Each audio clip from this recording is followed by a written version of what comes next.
Guys, today I'm going to show you how to work with resin. This is what I buy.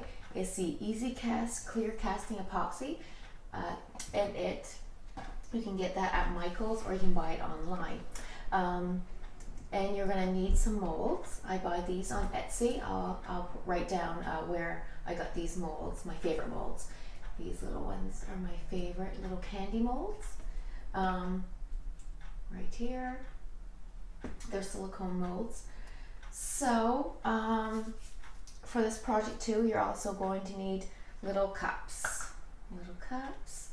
and popsicle sticks and gloves. You should always wear gloves. I'm just not wearing gloves for this video. I'm just using a little bit, but it's very messy. If you do get some on your hands, you really have to use Temsol or paint thinner to wipe it off because it's extremely sticky.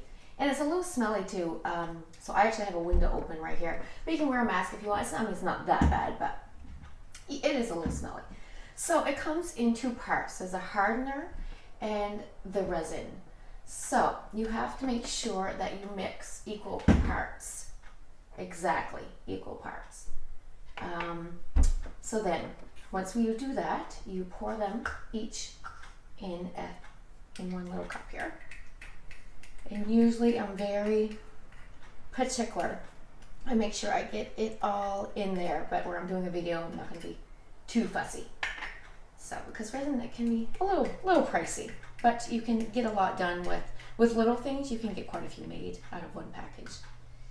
Quite a few little candies made.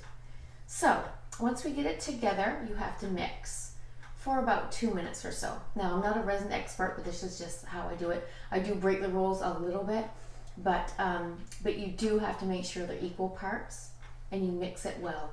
You're supposed to mix it slowly, so that's hard for me to do. I like to do things fast. Anyway, we have to mix it slow and until the bubbles, you don't want to make too many bubbles. That's why you kind of want to go slow too. So you take your time. And when it starts to become more less cloudy, then you know it's almost ready as well. I don't know if I ever really do it for 2 minutes. I don't think I do. Anyway, so we're gonna just stir this along there, and we're gonna pretend that's been 2 minutes. So then once you do that, it looks pretty good though. I have to say it's pretty clear looking. I go by the clearness. So once you do that, you pour it into your another container here.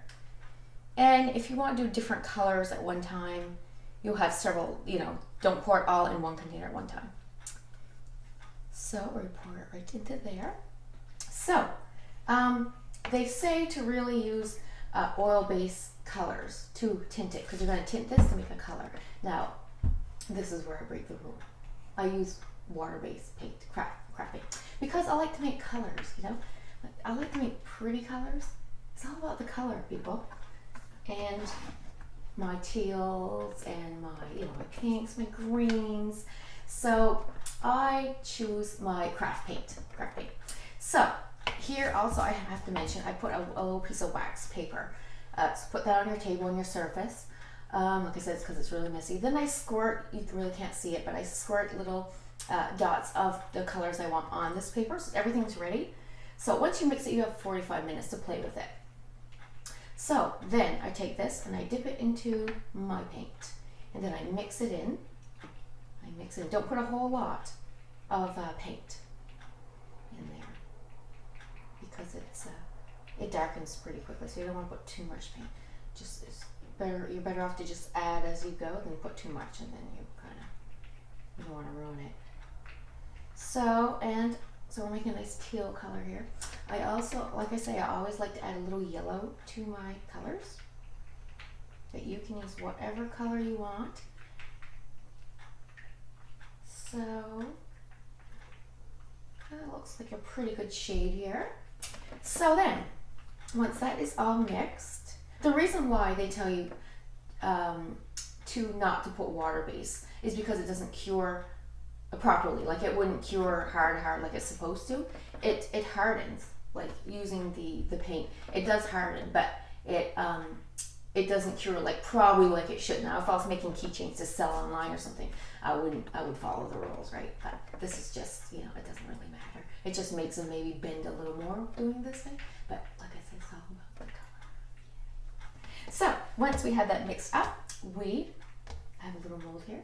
We're gonna pour it carefully into the mold. Carefully. There.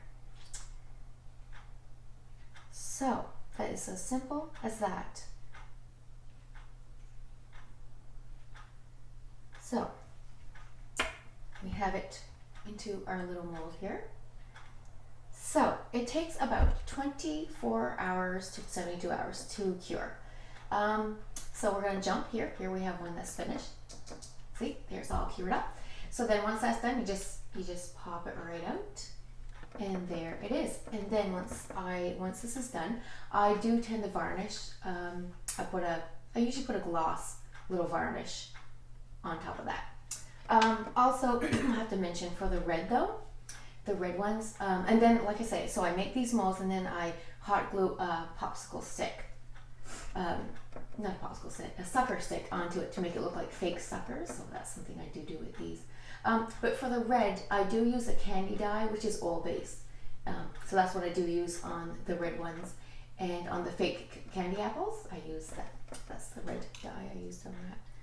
So yes, so don't be afraid of resin. I was a little hesitant to use it for the first time because it was something new, but it's pretty simple, pretty easy. I also made these fake little rabbits here. And if you do, like I said, these are silicone molds that I use here.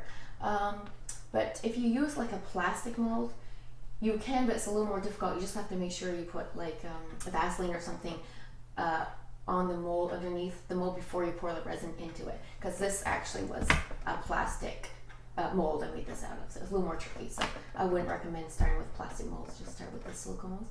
So I will write down, like I said, I buy these on Etsy. There's tons and tons. You could find it, even though I didn't tell you exactly where I bought these molds. You could find this particular mold. Many sellers sell all kinds of the same mold.